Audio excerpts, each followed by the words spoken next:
Olá, se você chegou nesse vídeo, significa que você já deve ter assistido o primeiro vídeo anterior a esse, que fala sobre a nossa construção, sobre a ideia da gente estar construindo novamente, sobre o futuro do castelinho, enfim, todos os detalhes. Nesse vídeo agora a gente vai comentar um pouco mais sobre o nosso terreno, sobre a aquisição e a compra dele, sobre a nossa escolha, e nos demais a gente vai trabalhar toda a etapa da obra, tá bom? Isso aí. A gente tinha muitas opções aqui ainda de topografia, orientação, iluminação solar, etc., que dava para escolher. Então, entre eles, a gente fez a escolha por um que vai ser apresentado aqui a imagem, né?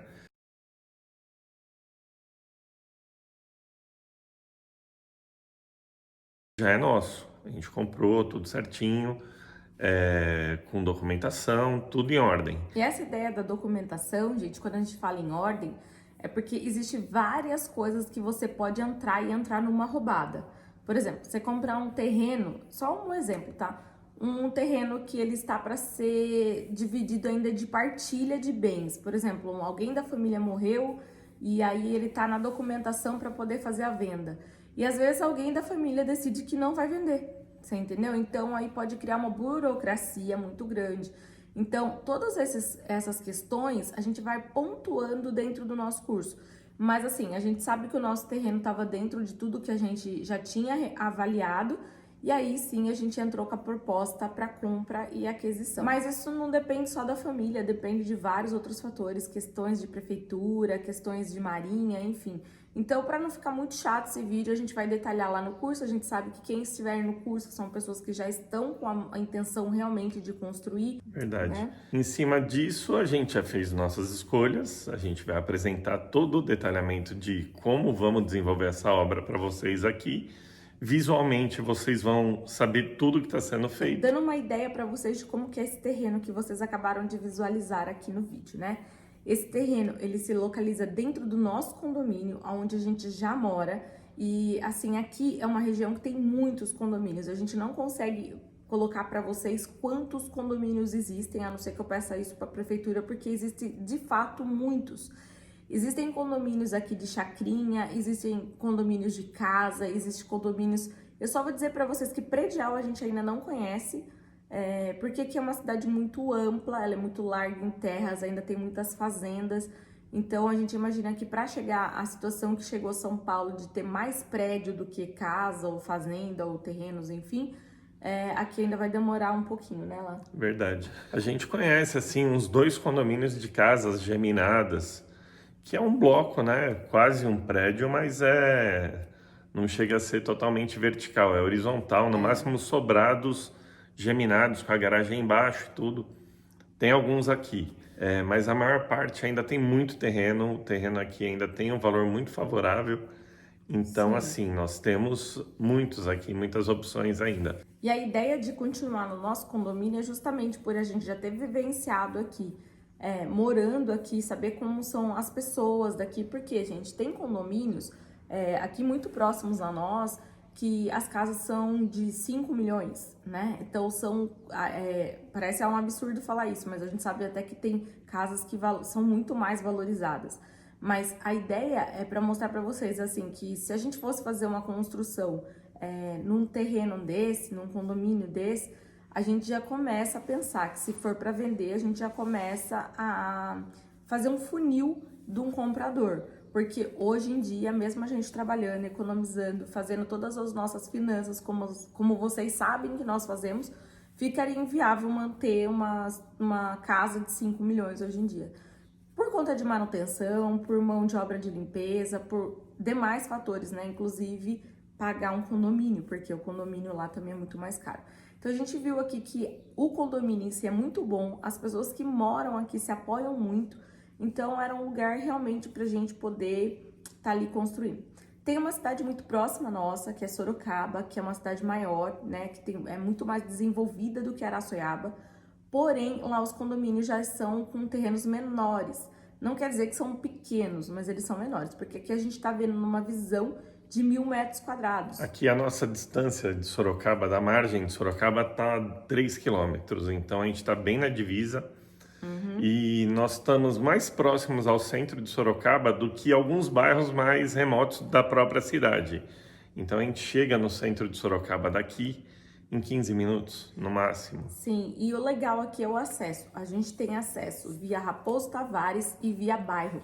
Não necessariamente você pega pedágio, e para ajudar, para colaborar com tudo isso também da nossa escolha, a estrada que corta o pedágio, ela foi, em grande parte dela, reformada, né? Então, essa situação de você ter 70% de uma estrada sem pagar pedágio e ela muito bem feita, porque ela é a mais nova até mesmo que a Raposo Tavares, ajudou que a gente batesse o martelo aqui. Então, a gente tá aqui, fica muito mais fácil também pra gente estar todos os dias na obra.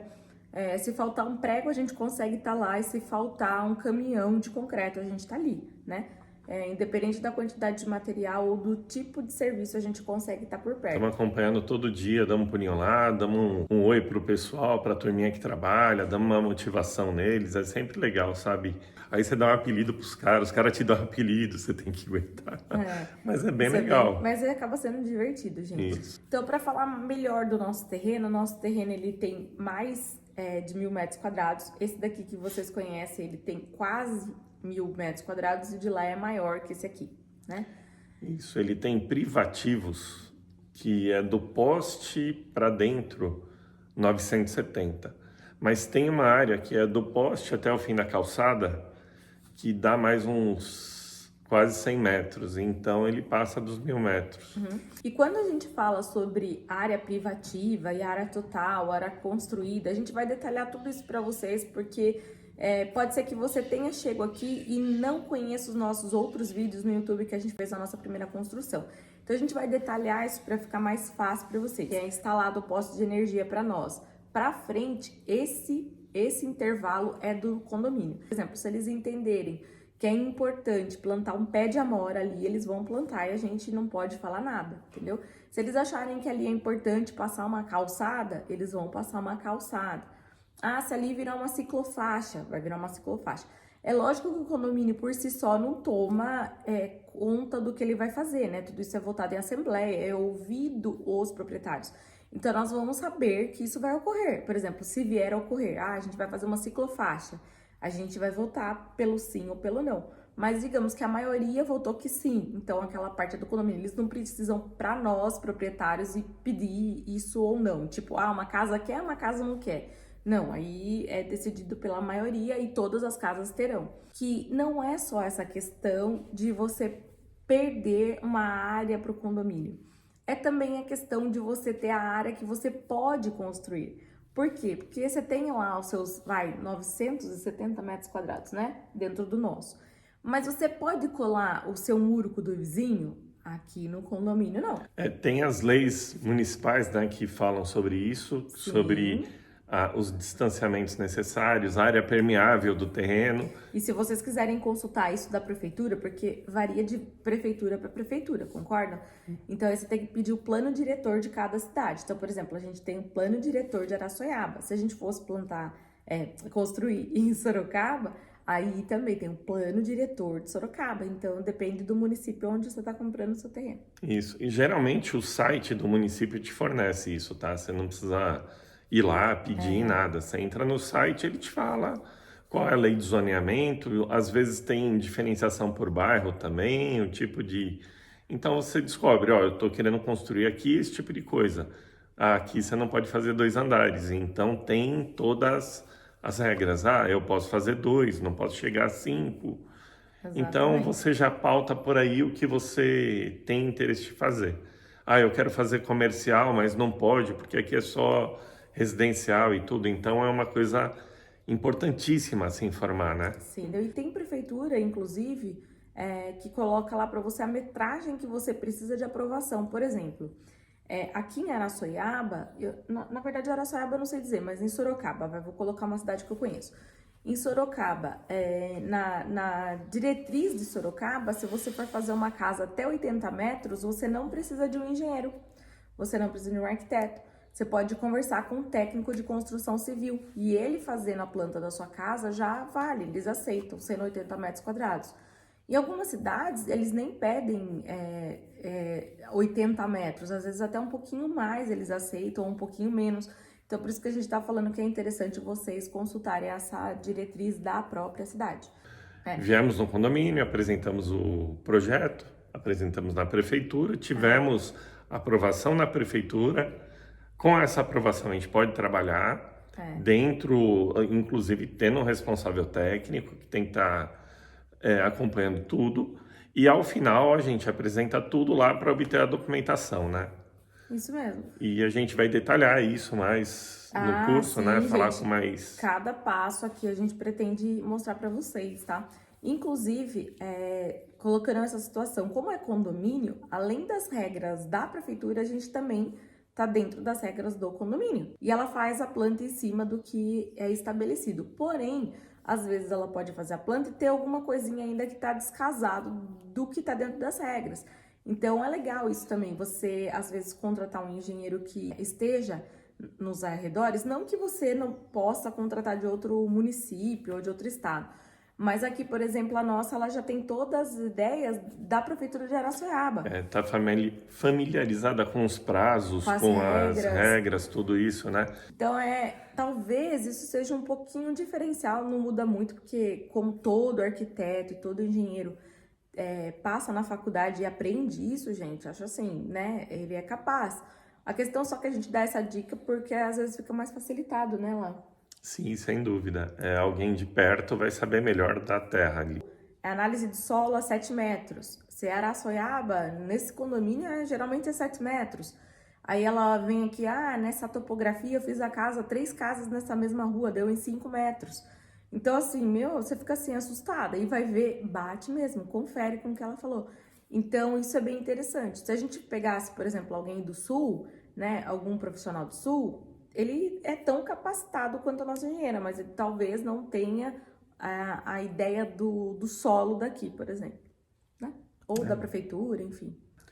Bom, gente, a gente pretende nas próximas já colocar mais informação visual, tá? E ficar menos no falatório. Mas assim, a ideia aqui é que a nossa casa vai ser térrea, nós vamos dividir sim a ideia da planta, de como vai ser estabelecido toda a área, né? E o terreno é plano, como vocês viram, é bem interessante a gente conseguir o terreno plano e cada dia que passar a gente tem ciência que o terreno plano aqui vai ficar cada vez mais escasso e nós vamos ter que trabalhar com um terreno em aclive e declive. Problemas? Nenhum. Mas é que a gente sabe que a casa plana, em custo, assim, para quem quer vender, né, que nem a gente quer vender agora, é melhor, porque a gente começa a aumentar o funil de pessoas que podem comprar. E aí a gente pode explicar isso para vocês em outros vídeos também, porque daí vai ter que ser um pouco mais detalhado todas essas questões, né? Verdade, gente. Ideias da casa, a gente pensa em entregar com piscina, área gourmet, gramada, muito parecido com o que vocês viram no Castelinho. Lógico que a planta é outra, né? Aqui a gente tá falando já de um sobrado, lá é casa térrea. Mas assim, quando eu falo que é muito parecido, é questão de a gente ter muitas áreas abertas, né? A gente vê, quem assiste Irmãos à Obra aí já deve estar muito até acostumado com isso, mas hoje tem muito esse negócio de ambientes abertos, integrados, com área gourmet, com piscina, então é isso que a gente tá fazendo. A ideia é deixar os quartos um pouco mais restritos, porém com uma grande novidade, não é mesmo, Lá? Sim. Aquele premium da casa. Vamos falar a área total da casa, para vocês terem ideia de... E isso foi muito pensado, inclusive, por conta de financiamento, tá, gente? Então, assim, por exemplo, se você tá com a ideia de comprar a nossa casa, ou souber alguém que queira comprar, a gente já vai até falar para vocês. A ideia nossa já foi desde antes da planta, imaginando algo que coubesse financiamento. Que a pessoa tivesse condição de encaixar no financiamento com a documentação perfeita e impecável para isso. Então, é o que a gente está fazendo. E aproveitando a menor área possível com o melhor aproveitamento possível. Então, vai ter umas cerejinhas no bolo, assim, Nossa, gente, sério, até eu tô encantada com essa planta até agora.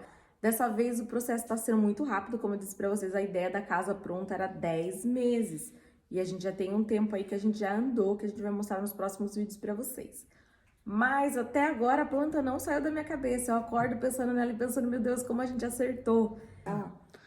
E tudo absolutamente que a gente tem aqui no Castelinho vai ter lá na casa. Vai ter lá. É uma casa menor, mas com tudo que tem aqui. Então, a gente acha que vai ser uma casa muito legal. Vai ter tudo numa metragem diferente, numa disposição diferenciada, mas, gente, muito bacana mesmo. Então, a gente não vê a hora de mostrar a planta pra vocês. Acredito que terça-feira que vem outro vídeo, né, Lá? Sim. Terça-feira outro vídeo aqui no YouTube. A gente tá tentando fazer essa proposta de toda terça-feira ter um vídeo. As outras coisas pra gente contar em outros vídeos. Mas, assim, eu tenho certeza que vocês vão gostar, porque vão ser dicas, assim, muito bacanas. Pra quem é profissional, eu acho que mata sua charadinha na hora só da gente falar isso daqui. Mas como a gente tá falando pra você, que segue a gente, que quer conhecer, quer crescer e tal, ainda vocês vão chegar nessa parte e talvez um dia você esteja assim, olhando pra cá e falando, isso daqui eles estão querendo ganhar espaço, isso daqui eles estão aproveitando, isso daqui eles perderam espaço, sabe? Vai ser legal isso, gente. Porque a gente teve perda de espaço também, né? Também, Lógico. aqui a gente percebeu onde a gente errou, né? Não, mas eu digo na planta nova, a gente teve perda de espaço, mas é uma perda de espaço, entre aspas. É uma coisa que é contada como área útil, mas que a gente fez pelo desenho da fachada. Ah, tá. Agora eu sei o que você tá falando. Tem área que é considerada área construída, que na verdade é uma perda, mas a gente É uma fez... perda com ganho, vai. Sim. É uma perda com ganho. É uma Aqui- perda de espaço com ganho estético muito grande. Então a gente acha assim, fazer uma frente de casa reta, Ai, daqui a pouco o Laerte tá contando tudo da planta pra vocês, não vou gente. contar. Meu Deus do céu. Aí no próximo vídeo vocês não vão ter nem novidade. Às vezes vocês falam assim, você falou mais que o Laerte, gente. Mas assim, tem dia que a gente tá mais introspectivo. Tem dia que eu chego aqui, nossa, fiquei tanto tempo sem gravar, quero falar. E aquele dia o Laerte também tava se sentindo meio preso. Então, assim, acontece. Mas a maioria das vezes quem fala mais é o Laerte aqui em casa, gente. Ela Acredita. tava com o português mais azeitado e eu tava com ele mais retraído. Mas assim, em casa é engraçado que quem fala mais é o Laerte. E aqui no vídeo, eu acho que até porque eu queria compartilhar muito assunto, acabou eu Eu não falando. acredito nisso. Gente, é isso. Então, terça-feira nós teremos um próximo vídeo. Agora, vocês, dentro desse vídeo, vocês sabem a metragem do nosso terreno, a nossa preocupação com algumas questões de prefeitura, a nossa responsabilidade de aceitar as regras da prefeitura e do nosso condomínio, a questão de você estar verificando as questões do terreno com o plano diretor da sua cidade. Falamos para vocês da metragem da casa, com relação também a gente entregar com área gourmet e piscina, que é a nossa proposta dessa casa agora, da venda dela, do terreno ser plano. Embora seja plano, a gente também teve gasto com terraplanagem. Embora seja plano, a gente já teve gastos com terraplenagem. Então, vamos fazer, né, Lá? Vídeos mostrando isso também. E eu acho que é isso, gente. Uma coisa que a gente não disse sobre o terreno, que eu acho que é importante colocar aqui, é a orientação, né? A gente falou, assim, que teve a escolha de acordo com a orientação, né? Sim, mas a frente da casa... a frente da casa é leste, fundo oeste. Isso, Essa e os orientação. quartos ficaram para norte e a área social para o sul, Isso. tá? Espero que vocês tenham gostado e agora, daqui para frente, a gente vê uma aceleração de vídeos que vão ser feitos mais na obra. Então, assim, não estranha a gente tá falando muito aqui no sofá, mas é para explicar um pouco mais esse contexto. E hoje mesmo lá eles já estão com betoneira, ou seja, o ruído lá poderia atrapalhar nossa gravação nesse momento. Na hora que a gente estiver gravando lá e tiver ruído, vocês vão ver ruído de máquina e tal, mas vai ser pontuando cada etapa da obra. E aqui não é tão obra, né, mais terreno e tal, acho que aqui ficaria mais fácil de vocês entenderem, né, o nosso áudio. Não é mesmo? É isso aí, gente. Espero que vocês tenham gostado. Esse vídeo o Laerte participou um pouquinho mais. Teve momentos que a gente começou a conversar aqui no outro vídeo. O pessoal falou, pô, mas você não deixava o Laerte falar e tal. Desculpa, eu acho que eu falei muito por estar impressionada, assim, empolgada com o projeto. E por outro lado, o Laerte achou que ele tava mais enferrujado, né? Que você falou no outro vídeo. Tá Não sei se foi essa palavra que ele usou. sem hábito de falar aqui na frente da câmera aqui pra você, né? O Laerte desacostumou, gente. Assim, eu tô há 4 anos fazendo isso, né? O Laerte começou a participar na época do Castelinho em um vídeo ou outro, então é comum que ele não se sinta tão à vontade assim no início. Mas daqui a pouco ele pega o jeito, daqui a pouco ele pega a câmera e começa a gravar sozinho. Quando tiver mais explicações, aí eu abstraio do contato e fica mais fácil. Sim, tá bom, gente? Então até terça-feira que vem. Até terça. Um Tchau, beijo. gente. Fiquei com Deus.